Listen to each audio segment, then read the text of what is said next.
This is Porch Lore, and I'm your host, Devin. This is the tale of the footprints on the lake.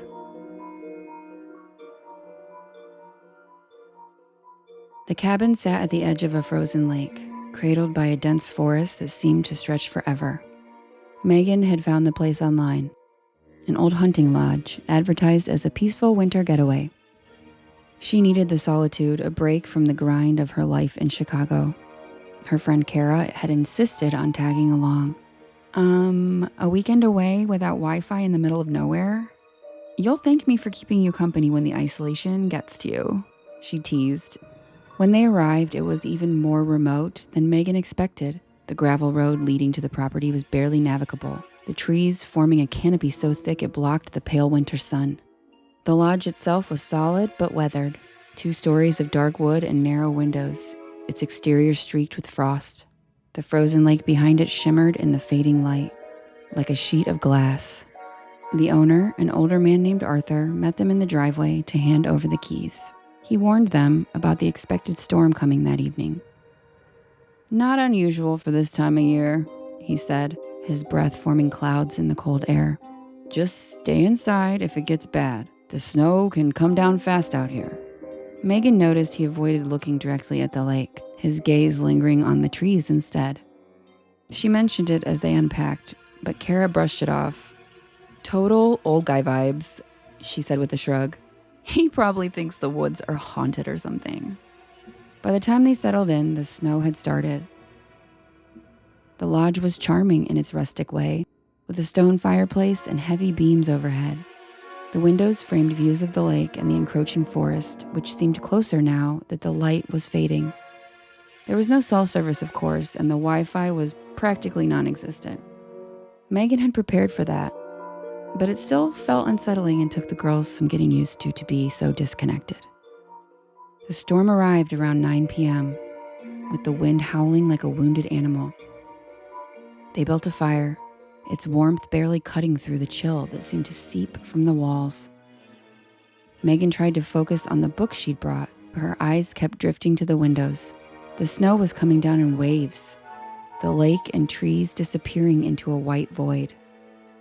"I'm gonna grab another blanket," Cara said, heading upstairs.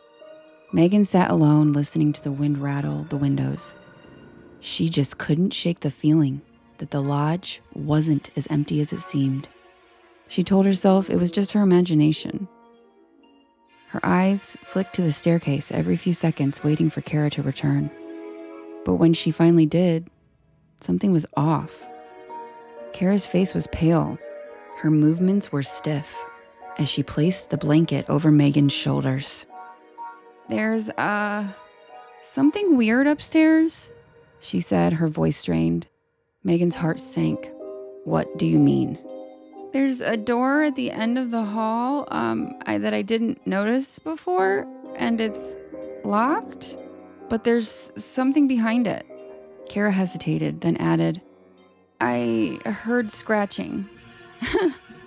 They both laughed nervously, trying to play it off as nothing, but neither of them went back upstairs. Later, as they sat in uneasy silence by the fire, there was a knock at the door. It wasn't tentative, like someone caught in a storm seeking help. It was deliberate, heavy, and rhythmic. Megan froze, her eyes locking with Cara's. They waited, breathless, as the knocks continued, each one louder than the last. "We're in the middle of nowhere," Cara whispered. "Who the hell would—" Before Megan could answer, the knocking stopped. She approached the door cautiously, her hand trembling as she reached for the knob. When she opened it, there was no one there. Just the storm, the swirling snow, and the faint outline of footprints leading away from the porch. The footprints didn't lead to the driveway or the woods. They went straight across the frozen lake, disappearing into the storm. Megan slammed the door shut, her heart pounding. They locked the doors and windows, barricading themselves in the main room. Megan tried her best to rationalize the footprints. Maybe someone from the nearest cabin, miles away, had been caught in the storm. But why knock and leave without a word? And why go across the lake? Hours passed, the storm raging on. Exhaustion finally overtook them, and they fell into a restless sleep by the fire. When Megan woke, it was still dark. The wind had quieted a bit, but the air felt heavy, like the storm had left something behind. Cara was gone. Megan scrambled to her feet, calling her friend's name. The barricades were untouched, the doors still locked. But there were more footprints. Wet, smeared tracks leading from where Cara had been sleeping to the staircase. Megan grabbed the poker from the fireplace and followed the trail upstairs.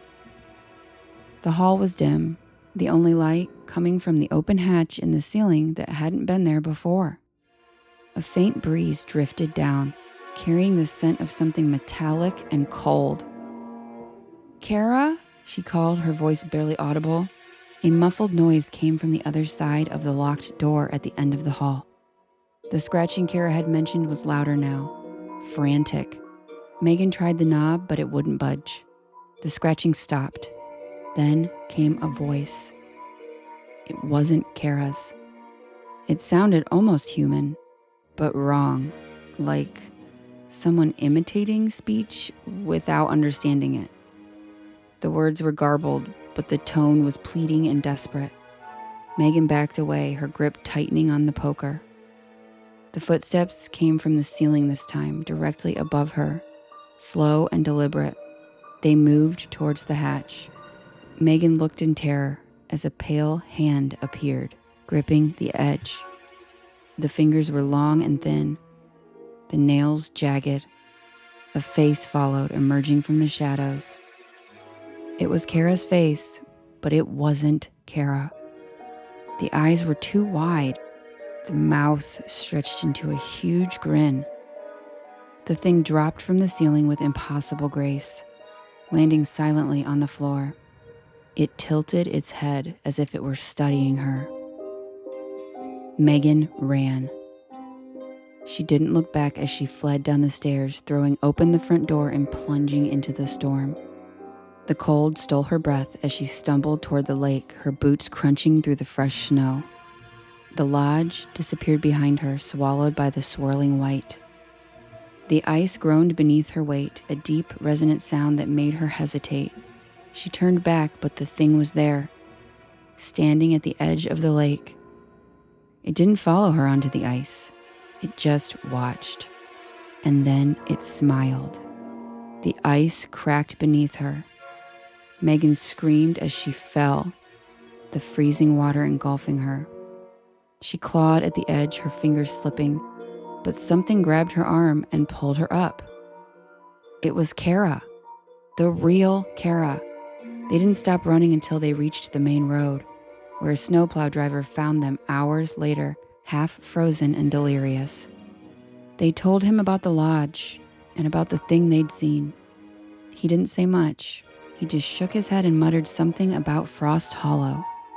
We later heard that the lodge burned down, with 2 guests inside, and they never caught the murderer.